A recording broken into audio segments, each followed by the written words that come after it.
Hello, welcome to Allen Baptist Church Daily Bible Study.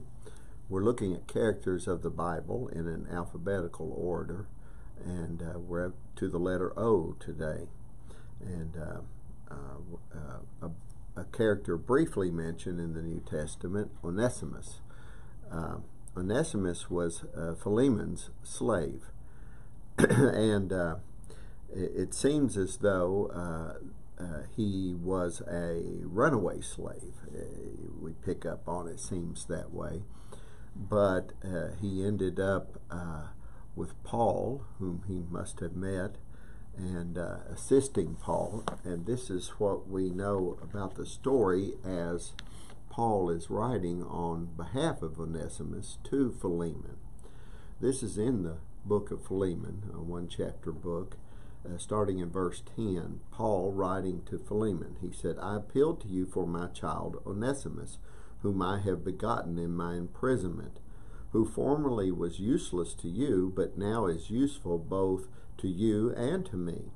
I have sent him back to you in person, that is, sending my very heart, whom I wish to keep with me, so that on your behalf he might minister to me in my imprisonment for the gospel. But without your consent I did not want to do anything, so that your goodness would not be in effect by compulsion, but by your own free will. For perhaps he was for this reason separated from you for a while, that you would have him back forever, no longer as a slave, but more than a slave, a beloved brother, especially to me. But how much more to you, both in the flesh and in the Lord? If then you regard me a partner, accept him as you would me. But if he has wronged you in any way or owes you anything, change that to my account. I, Paul, am writing this with my own hand. I will repay it.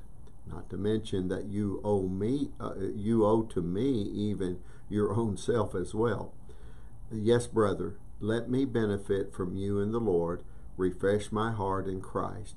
Having confidence in your obedience, I write to you, since I know that you will do even more than what I say. See, the situation was Onesimus was a slave, and he escaped, ran away, maybe stole some money, because Paul is saying, if he owes you anything, I'll pay it. But in running into Paul, when Paul says he's my son that was birthed here in prison, it means that he led him to the Lord. So Onesimus became a believer in Jesus Christ through the testimony of Paul. And now he's saying to Philemon, he's more than just your slave. He is your brother in Christ.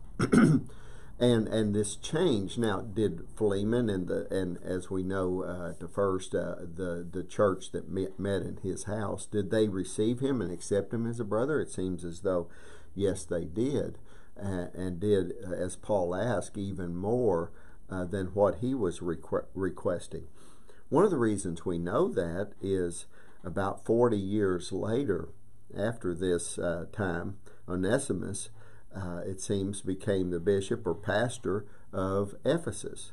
And most scholars believe this was the same individual. So not only did Philemon receive him and the church receive him, he grew to be a great leader among them and a pastor.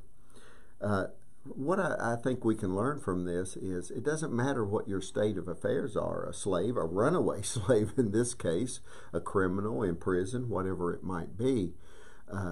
When you receive Christ and he comes into your life and he changes you, there's no telling what you might end up doing. I know in Louisiana at